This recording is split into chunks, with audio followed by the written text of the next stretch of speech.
Sport Weekender with Mark Watson. Welcome into the Weekender. This hour, a spotlight hour with Grant Dalton. We look back not at his time in the America's Cup, but his time as a sailor in the Round the World yacht race. Only appropriate with the Volvo ocean race going on at the moment. In particular, we'll focus on the 93-94 campaign in which he was on board Endeavour, which ended up taking out line honours. Grant Dalton, good morning, welcome. Good afternoon. Grant, these days, particularly your younger generation, very much associate you with the America's Cup, but you very much established yourself as a world-class sailor and you cut your teeth in the Whitbread Round the World race, now known as the Volvo. When was your first Whitbread race? Well, that was in 1981 on a boat called Flyer, a Dutch boat, maxi boat. And I was basically at university as an accountant cheaper, that's a long way to go. 1977, and I saw the Round the World race come into Auckland, and just from that moment knew that's what I wanted to do. So I went sail making and was lucky enough to get on Flyer, which was really the start of the very first professional sailing, really. And we won every single leg, so it wasn't a bad place to start. Were you an established sailor at that point? Did you have a good CV to get yourself aboard that boat, obviously? Certainly not an ocean CV. I'd done a Fiji race and I think I'd done a Vela race, but I'd had some success in dinghies, nothing startling at all. But in those days, Kiwis and still are, were well regarded as good, hard working guys that came from a background of sailing that was really the yacht club the yacht clubs we have in New Zealand, where everybody pitches in, which was quite different and still is to a point of a lot of countries overseas. So the owner of that boat, and it was a private entry, his name was Cornelius van Rieschoten, he was looking at Kiwis pretty hard, and in the end, 2 of us started and 6 of us finished on the boat. When you finished that first Whitbread Round the World race and you had a chance to sit back and reflect, did it live up to all your expectations? Oh, that and more.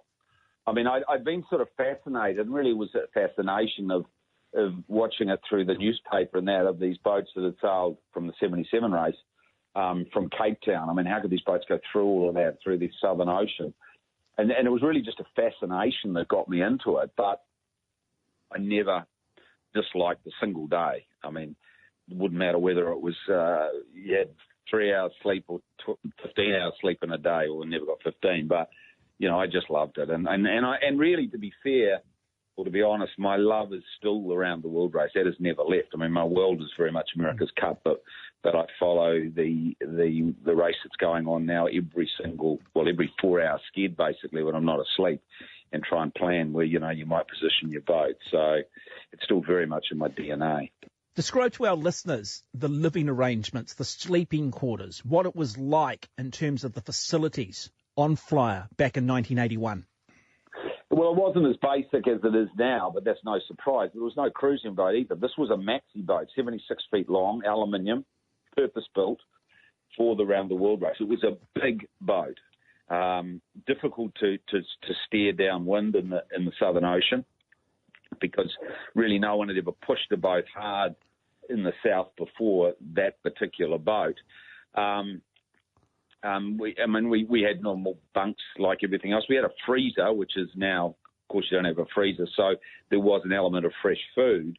But it was still 6 on, 4 off in terms of a watch system.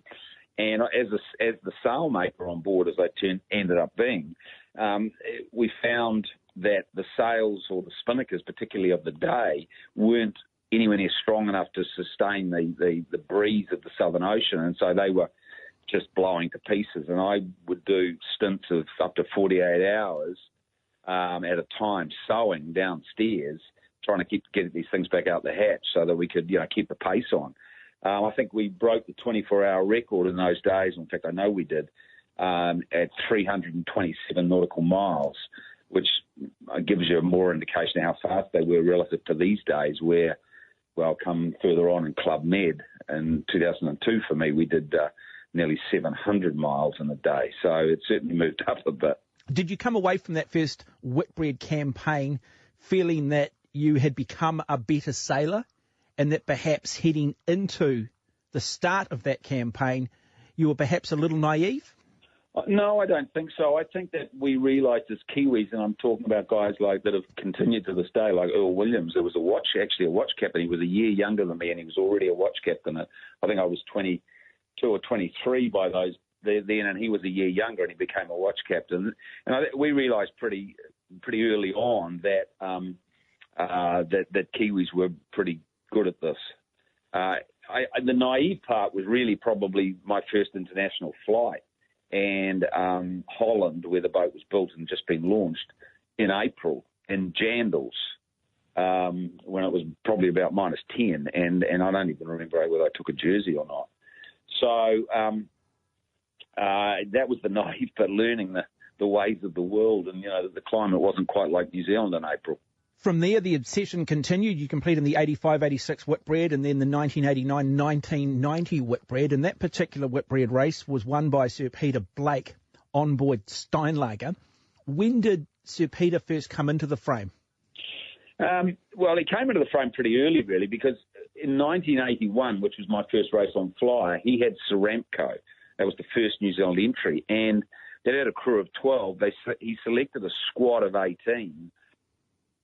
Which I was in, and then got cut when he went down to 12. So that was almost the dream over right there. But I then managed to get on Flyer, and we won every leg. So he was in my life pretty early. And then, sort of just the way it would go, I ended up as the watch captain on his next boat, which was Lion New Zealand, with Kevin Shoebridge, who's with me still to this day. Tony Ray, that I train with every morning. So, a lot of these guys are still around. And really that moved. I remember after the 85 race, I said to Peter, can you help me? I'd like to do my own boat. And he sort of gave me some advice, and that was kind of started. We ended up racing against each other in 89-90, me on Fisher and Paykel and him on Steinlager. And obviously Steinlager was a great campaign, and they beat us. But he cut his teeth in the two races before that. I always remember 85, 86. I think Digby Taylor, another New Zealander, was skippering a New Zealand entry as well. Yes, outward bound. I remember going to visit Digby, who was building the boat down in Herne Bay in a boat shed himself. And outward bound with the Laurie Davidson boat, about 50 feet long, might have been 55. And, I would have sailed on that if I hadn't have had the offer to be a watch captain on Lion New Zealand, because I was just, everything I did was about the Round the World race. I mean, I had a part-time job, so I could train, so I could do other regattas. I didn't really work full-time from then on. It was all about focusing on the Round the World race. When did it become an obsession? When did Grant Dalton decide, I want to run my own campaign here, I want to skipper a boat, I want to provide New Zealand with a great sporting moment, I want to join the greats of endurance sailing? Well, I don't know it came that way around. It came that after the 81 race, I was 23 when it finished. I wanted to do my own boat, and I tried. I mean, I was so far away at that stage, you couldn't have been further away. But the seed was sown, and then so after 85, and you got to be lucky, and I had some lucky breaks, particularly after that 85, 86 race, where I met Gary Paykel, Fisher and Paykel, and it became Fisher and Paykel. So really that idea of doing my own boat started after in 1982, after I'd done my first race. Which of the 4 Whitbread Round the World races leading up to 93, 94 gave you the greatest lessons, the greatest learnings? Was there any one particular regatta where you thought, right, okay, we're close, but we still need to tweak some things? I think the 89, 90 with Fisher and Paykel, I learned a lot from the Steinlager campaign, and as I say, Kevin Shoebridge was still together after all those years. He was on Steinlager, and what I learned from that was basically, because Fisher and Paykel was my own campaign, my first one, I really tried to do everything, and I mean everything. From run the boat building to the team to the money to the sponsors to the accommodation around the world, everything. Because you're just young and keen, and you that's what you think's the right way to do it. And I learnt from Steinlager that really you needed to delegate, frankly. and was able then to assemble, as it turned out, a lot of the Steinlager guys into what became the 93 campaign. So my biggest, it was a massive learning curve, the 89 race. And as it turned out, we did really well. But we were 40% better by 93 when we won it. I mean, you're a competitor. You like to win. How difficult was it watching Sir Peter Blake taking out line honours, winning the Whitbread in 89, 1990, him receiving all of those accolades? Was there an element of, probably not the right word, jealousy or envy perhaps? Yes, I think so. I mean, some of the finishes were incredibly close. I mean, there's still footage is used to this day of the two of us literally almost running into each other coming across Bass Strait on the way to Auckland. I mean, that leg into Auckland, I mean, I remember I was up for nearly a week.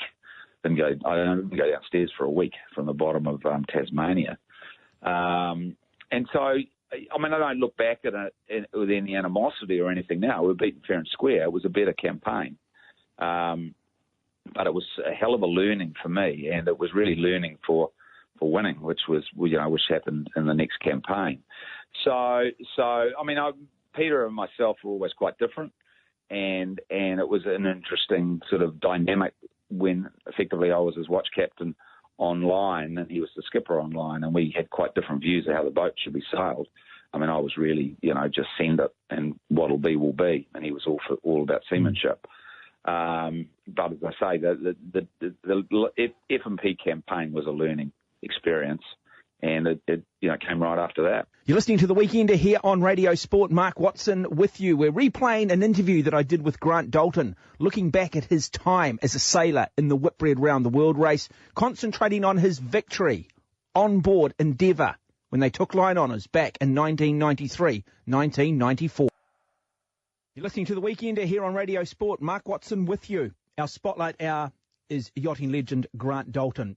We are putting the spotlight and focus on his time in the Whitbread Round the World race, these days known as the Volvo, and in particular, the 93-94 campaign when he won the event on board the New Zealand boat Endeavour. Grant, large fleet in 93-94, 6 maxis, but 9 boats in a new class called the W60s. It was a mixed fleet. This certainly brought a lot of controversy to this particular regatta. A number of boats sailing under protest flags. Why did you decide to race a maxi and not go with these new W60 designs? Well, in the end, for me, it was about being the fastest around the world. And you're right, there was quite a lot of controversy around, yachting circles and within the organisation itself. But I wanted to the course was exactly the same as the course had been in 89-90. So I wanted to see, we did the numbers to look at which would get us around the world the fastest, because for me that, it was, and in those days it was still elapsed time, not points. So it was, really in the end it's judged by who's the quickest, or in my view it was. And the numbers looked like we would be quicker in a maxi. Not a lot, but a little bit. And as it turned out, we were. I think we were 8 days faster than Steinlager had been in the race before, which was quite a lot over what wasn't a lot of evolution. And things didn't evolve as quickly as they do now. So we were 8 days quicker than Steinlager and probably 9 days quicker than Fisher and Pike on that basis on accumulated time, and 14, 15 hours quicker than the first of the 60s. So to me, it was just simply about who could get round the world the fastest. And really, to a point, it's still the same. I mean, it's now accumulation of points, but in the end, the fastest boat will probably get the most points. Let's talk about design, though. We look at Peter Blake, we look at Steinlager too. Your boat, New Zealand Endeavour, a maxi, but you're trying to find that balance between endurance and making sure that you've got durability with the environmental factors that the Round the World Ocean Race brings, also the speed factor. How much evolution occurred in the design process in that space of, say, 4 years? There was not a massive difference between Steinlager and New Zealand Endeavour. Probably just the way the rule was, or the design rule was, that it encouraged us to get to the mast at the back, the mizzen effectively, because it was a ketch, to be bigger because it didn't carry much penalty. The rule had been around for a number of years, and and it sort of gave a lot of free area to the backmast because it didn't understand, the rule didn't understand the efficiencies that you could create in the modern world with sailcloths, etc. So you were able to get a lot of extra sail area effectively for free to no detriment. It was one of the reasons the boats were so much faster than the sloops we raced. So that was the major evolution. Nothing else really. I mean, everything's moving on. Boats were getting lighter. We were getting the lead in better spots. Guys were getting more effective at sailing the boats. But really the evolution in yachts has taken off more in recent years just through the advent of, the ability to do everything by fluid dynamics in the computer, whereas we had to do everything by tank testing in those days, and that was quite laborious and quite expensive. So faster boat, but not a massive movement from Steinlager. Living in close quarters, enduring what you endure, teamwork, getting the balance in terms of personalities right. How much of a challenge was that? How easy was it in terms of settling on your crew? Not hard. And the reason for that is because putting a team of Kiwis together is never that hard. And we were all still pretty young. I was only, into my 30s, early 30s with Endeavour. I think I turned 30 with Fisher and Paykel. So we're basically just mates. And a lot of us are mates to this day. As I say, Tony Ray was on that boat. He'd been on Steinlager. Kevin Shoebridge was on that boat. Glenn Sowry. A number of guys that to this day I'm still, close to and actually work with. Mike Coulter was the navigator. So it never hard. We had a common bond that still binds us to this day. We all wanted to win. We were Kiwis. To us, the Round the World race was always about, there was two stages in the Round the World race. Coming to Auckland and going back after Auckland. We were always focused on getting into Auckland first. And, luckily over the years I've done that a few times. But it was always a huge focus. And as Kiwis, it's been amazing to be able to do that. And Grant, I do want to talk a little bit later in this interview about that wonderful battle between yourself, Chris Dixon, and Tokyo heading into Auckland. Some well-established names on the start line. Laurie Smith, out of Great Britain. You had Pierre Feldman, the Swiss sailor, yourself, Dennis Conner, Brad Butterworth, Ross Field, and then, of course, one of the great personalities in Chris Dixon. Having such an eclectic mix of established sailors, the best sailors in the world, did that push you even harder? Did that make the percentages even smaller? Yeah, I think so. It certainly made the personality, that was the sort of start of that race you're talking about now, the 93 race. That's really the start of the personality starting to play out. Chris Dixon, ourselves coming into Auckland, Ross Field, myself in the Southern Ocean when we thought that a boat called Brooksfield was lost, and as the duty boat on that day, we instructed Yamaha, which was Ross Field, to go back, and he said, "No, I'm not going back through that." And that caused a big stink, which I think still resonates with Ross to this day.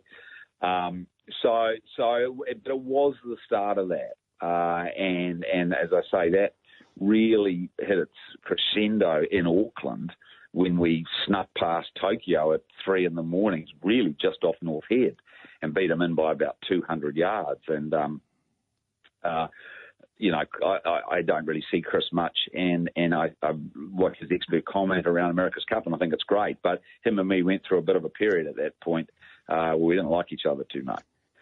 And I guess that's one of the unfortunate casualties when it comes to elite level sport and being competitive, that sometimes friendships, relationships, they're going to become strained at times. Yeah, well, I mean, the reality is that Tokyo, or Chris Dixon, they lost their rig off Brazil. Had they not lost their rig, they probably, and remember it was in elapsed time in those days, not on points, they would have won the race. They would have beaten us. And in fact, and put that another way, our predictions that the Maxis would get around the world faster at that point would have been wrong, and we would have been beaten by Tokyo. So he really lifted it a lot in those days. They sailed that boat hard. They were aggressive with their tactics, the way they ballasted the boat.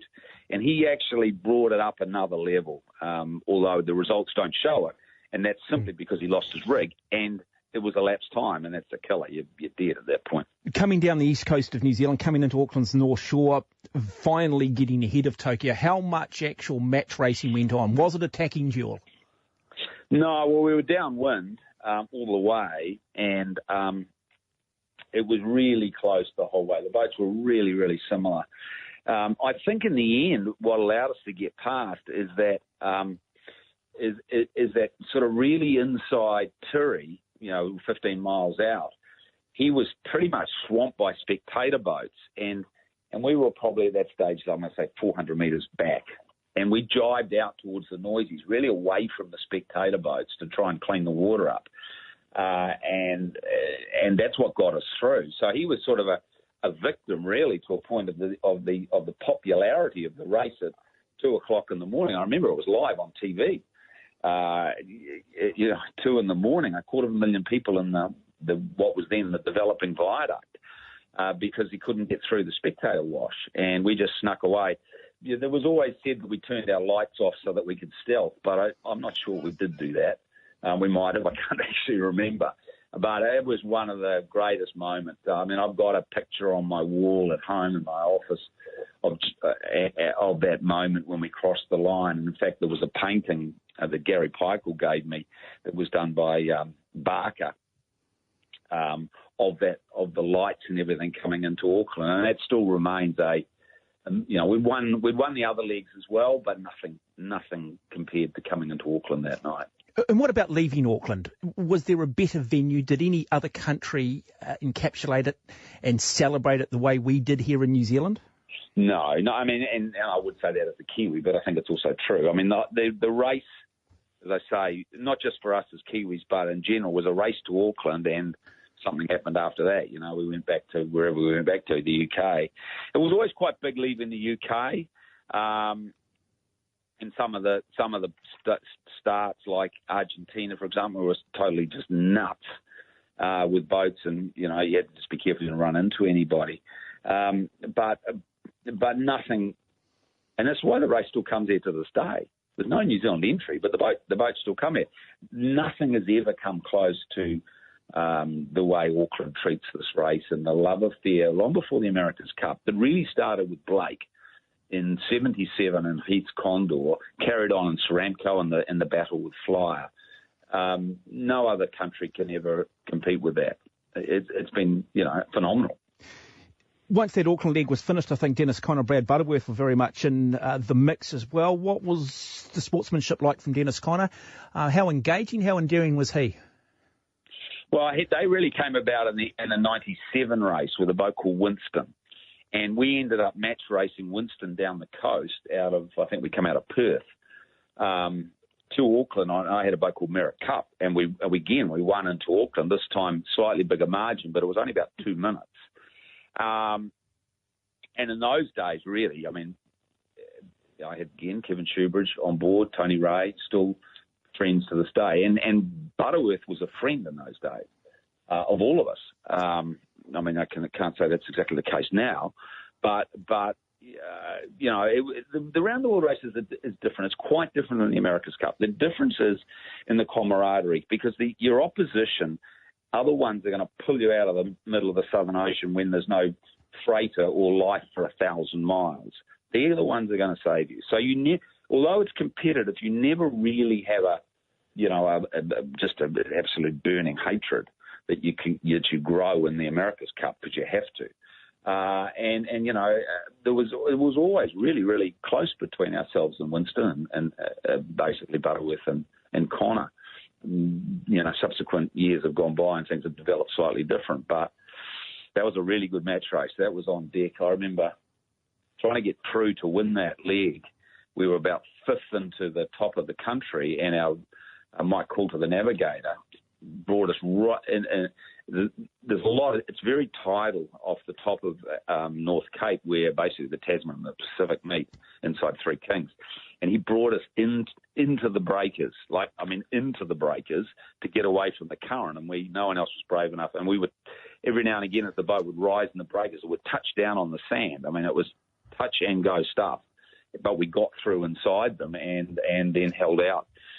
couple of minutes all the way down to Auckland a day later. That was a tough leg. Look, it's very much got to be that one team, one dream approach. You're taking on the world, you're taking on the elements, you need to be watching each other's back. But I'd imagine there would have been some tense times. How did you alleviate that tension? Did you have some sort of means of dealing with it and then just moving on and putting it to one side? No, I don't think it was there. I mean, there's tension of mistakes that can cause damage. There's, you have bad skids where you've got on the wrong side of something and you've just lost 50 miles, which is bloody, can be quite devastating because it's so intense. But not when you're with Kiwis. It just doesn't work that way. I mean, Kiwis have such a great rapport, certainly those that do the Round the World race, that it's always just a bunch of friends that get through any circumstances. I can't think of a single example in the teams that I've had in the Round the World race where we've had an argument on personality. Not one. Over, many, many, many days at sea, just because of the uniqueness of Kiwis. Looking at the 93-94 campaign on Endeavour, what was the scariest moment in that Round the World race, and was there a particular point or moment where you thought, hey, we may have just lost this race? Yeah, there was. Certainly to the latter, there was absolutely a moment we thought we'd lost the race, and that was in the Southern Ocean on leg 2. And that leg was from Punta del Este, which was in South America, to Perth, which was a very, very long leg in the spring down in the Southern Ocean for a long period of time. You ran straight down by St. George's, wherever Shackleton went, somewhere around that. And then you ran right along, and there was no ice gate, so you could go wherever you wanted. And we wiped out just before an island called Kerguelen Island, which is in the bottom of the Indian Ocean, and lost our mizzen mast. We were very lucky, as it turned out, that it blew like hell for the next week and a half, and so we didn't lose much time. But I still to this day remember that moment, thinking all the dreams and tribulations and the fact we're ahead of everybody, it's all coming crashing down here. And I've never lost that thought in my head. That was probably never a scary moment. I've never had a scary moment in a Round the World race, full stop. But that was a time when I thought it was all over in terms of winning. When you finally got the job done and you finished in Southampton, I think that final leg was from Fort Lauderdale through to Southampton, 3,800 nautical miles. I think, did Tokyo win that particular stage? Yeah, Tokyo did win that stage, and that was testament of the way, we were together, literally alongside Tokyo in a place called the Scilly Isles, which are basically down on the coast by Land's End, and then you run along the coast and down the Solent into Southampton. It's probably about 300 miles.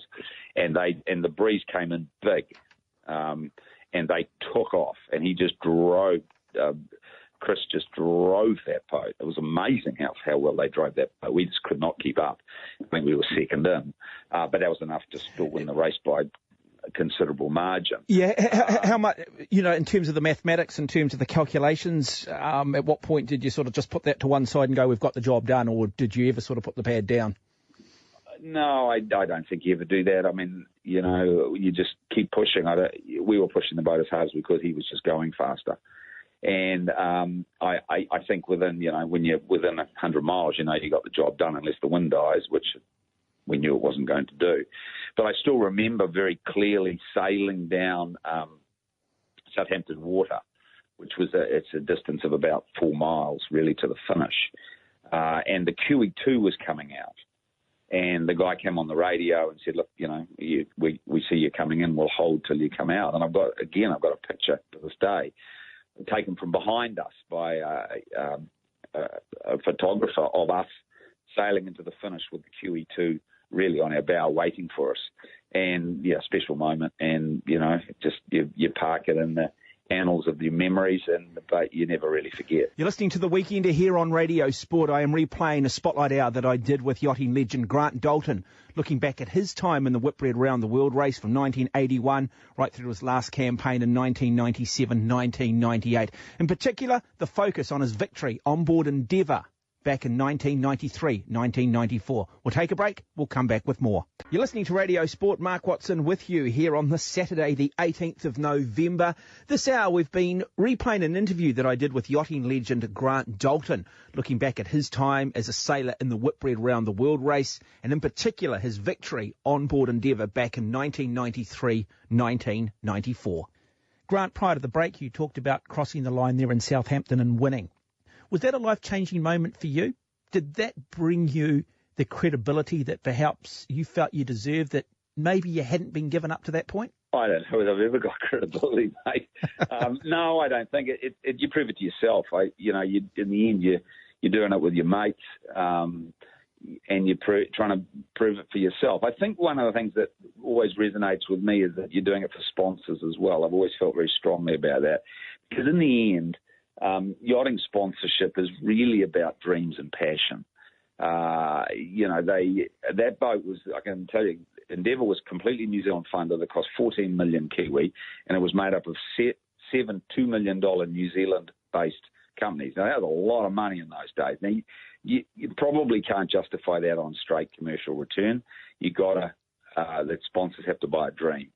And so I think really when you win something like that, and it's very Kiwi, because that boat couldn't have been more Kiwi if it tried. It's a relief, really, that you haven't let the sponsors down, and that's my overriding sort of memory of winning into Southampton. When you look at the Whitbread Round the World race, going right back to sort of the 1970s, right through to your success and beyond, how important was our history in the Whitbread in terms of our success at America's Cup level? The reason we did well in the America's Cup is because of the Round the World race. And you can look at that on different levels. I'll give you a very important example. The funding of New Zealand Endeavour, which started in 91 and went through till 92, was created effectively by a guy called Julian Mounter. He was then the chief executive of TVNZ. And he was a yachty. He was a POM that had been brought here to sort of modernise TVNZ. TV3 was just starting, and he approached me.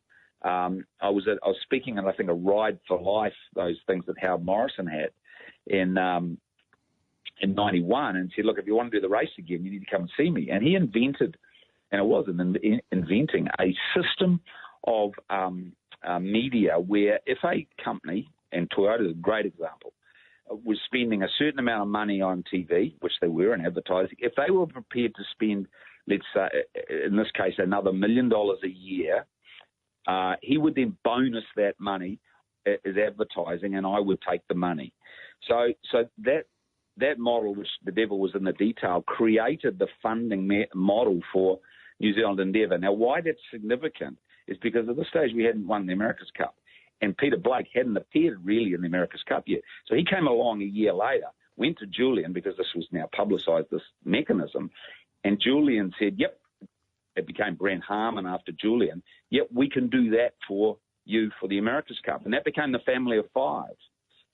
And without the Endeavour program or that mechanism of funding, 95 wouldn't even have happened, because Fayed was out at that stage. So, just on one level alone, on a funding model, that model created the ability to go to San Diego, and then the rest is history. Equally, we're a small country. Our fascination with the America's Cup, has that ultimately led to, I guess, our non-participation and maybe sort of waning interest these days in the Volvo Ocean race? And how do you feel about that?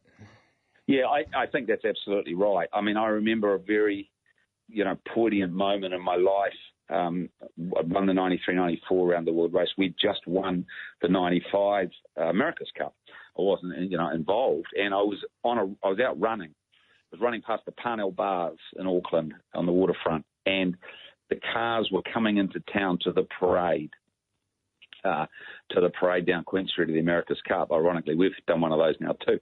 And to this moment, I could just about put you within a metre of where I was when I went, it's over. I wanted to do the next Round the World race at that point. It's over. You're going to have to leave. Ran home and, started the process of effectively going offshore for funding. And, so yes, absolutely. New Zealand's interest in the Round the World race waned because the America's Cup was a bigger deal. In 2003, Grant, you came in off the back of a disastrous America's Cup campaign where we lost the America's Cup to Ilingi. Did you feel the time was right, that you'd achieved everything you wanted to achieve in the Whitbread Round the World and this was the next great challenge? No, it didn't really happen like that. I'd just come off the back of 2 Round the World races in a year and a half, the non-stop with Club Med, which to this day is still my best campaign. And